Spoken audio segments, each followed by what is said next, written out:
Pour ma retraite, j'anticipe. Je dépose ma demande 6 mois avant mon départ sur l'assurance-retraite.fr.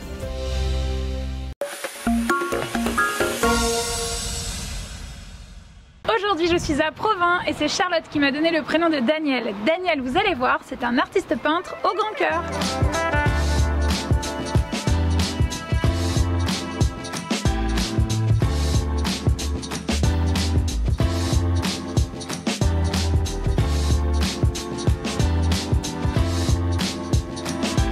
Mais c'est Lille en fait, oui, hein, c'est ça? Léon Gambetta, oui. Oui, Léon Gambetta, mais on a déjà l'impression d'avoir une photo quand tu peins, c'est impressionnant. Je pars de mes photos, je retravaille la photo, je sublime la photo. Ouais. En fait, je retravaille déjà sur ordinateur, sur Photoshop, pour pouvoir la contraster, retravailler l'ambiance colorée. Et en fait, il y a un gros travail de préparation avant la peinture. Donc en fait, dès que tu as une belle lumière, tu sors ton appareil, ouais, voilà. Tu vas prendre voilà, un moment de vie dans l'île ou ailleurs, et après tu retravailles ta photo pour que tu fais ressortir un peu les contrastes de lumière, etc. J'enlève des gens, j'en ajoute, je retravaille la composition, le cadrage, enfin tout est retravaillé avant. Ah ouais, d'accord. C'est vraiment, ça te permet juste d'avoir une trame en fait, de démarrage. Ouais. Ok, et après, donc tu as toutes ces couches. Et voilà, avant tout, il y a le fond qui est important. D'abord, je prépare un fond coloré. Ouais. Qui va représenter l'ambiance de la toile, l'ambiance colorée de la toile. D'accord. Et ça me sert aussi de gomme. Donc en fait, je peins un fond coloré totalement, je peins jamais sur fond blanc. Ouais. Et ensuite, j'amène le croquis en monochrome, comme ici. C'est le croquis en monochrome, en noir et blanc, plus la couleur du fond. Ouais. Et quand je suis content de mon croquis, j'amène la couleur. D'accord, après tu viens rajouter. Et donc, voilà, c'est ça, on a les effets en fait comme ça de... Très dilués, ouais. Ah ouais, ok. Et après j'amène l'opacité au final. Donc là, exclusivement, il y a tes petites couleurs. Ouais. Et ben il y a que le noir, le blanc et ta base quoi. Pour le croquis, oui. Et ensuite pour la couleur, je travaille avec les 3 couleurs primaires. Et tous mes mélanges sont faits sur palette. Et ça c'est aussi très artistique. C'est trop rigolo. C'est en fait, tu en remets à chaque fois des couches. C'est collector, ça a pas mal d'années. Hein. Ouais, tu me disais, tu as commencé un bout de temps déjà. Ouais. Et donc aujourd'hui, on peut retrouver tes toiles où? Comment ça se passe? Donc j'expose dans plusieurs galeries en France. Donc 4 galeries, une à la Baule, une à Honfleur, une à côté de Cherbourg. Forcément, ouais.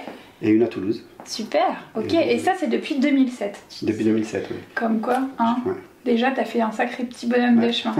Et on peut retrouver sur ta page Facebook? Ouais, page Facebook, Twitter. Ou dans Google, vous tapez Twitter, mon pseudo et tout y est. Et tout y est. Mon site. Ou... Super. Et ben moi, je vais te regarder bosser un petit peu. Allez, j'ai envie de voir tes petites techniques.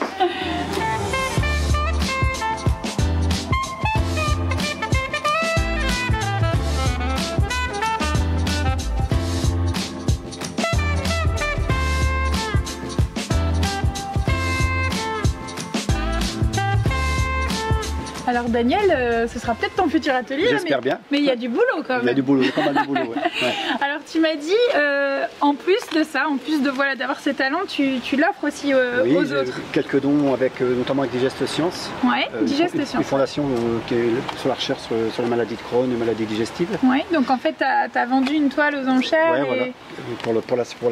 Pour la fondation, pour la recherche. C'est chouette, c'est sympa ça. Donc cette action que j'ai fait aussi pour Solidart, c'est pour le secours populaire. D'accord. À l'époque où le hangar avait brûlé à Roubaix. Oui. Donc on a fait une démarche pour pouvoir les aider. D'accord, donc ça c'est un gros cœur énorme quoi. Bah écoute. Bah ouais, c'est cool. Bah, en tout cas, faut continuer dans cette... Voilà, je sais que je te fais confiance, je sais que tu vas trouver encore une belle action, tu pourras proposer une jolie toile. Et qu'est-ce qui t'a donné l'envie donc du coup de faire ce métier? Parce que c'est un métier quand même particulier. C'est depuis tout petit, depuis toujours. Toujours, j'ai toujours eu envie de peindre. Je savais que petit j'allais faire ça en fait. C'était inné. Bah oui. Il y a la petite anecdote où on disait que tu peignais en fait déjà à 5 ans à la maternelle, les petites girafes en bas qui t'avaient demandé dans les couloirs. Ouais. Donc tu sais que tu as toujours voulu faire ça. J'ai toujours voulu peindre. Et vraiment professionnellement, c'est depuis 2007? 2007, c'est un déclenchement. C'est l'entreprise dans laquelle je travaillais a fermé les portes en 2007 et je me suis lancé tout de suite avec une galerie lilloise qui a fermé d'ailleurs aussi. Ouais. Et tu as su rebondir et depuis je travaille avec plusieurs galeries en France. Comme quoi, même si voilà, on se retrouve face à un échec professionnel, à quelque chose qui est difficile, hein, une petite erreur comme ça de parcours. Ça motive aussi. Ouais, ça motive et ça te permet aussi de retourner à tes amours premiers. Ouais, voilà. C'est chouette. Bon, merci en tout cas, c'était génial. Moi j'ai adoré.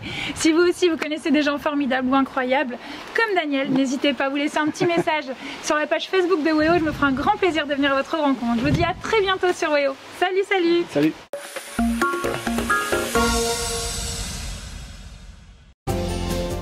Pour un traitement simple et rapide, faites votre demande de retraite sur l'assurance-retraite.fr.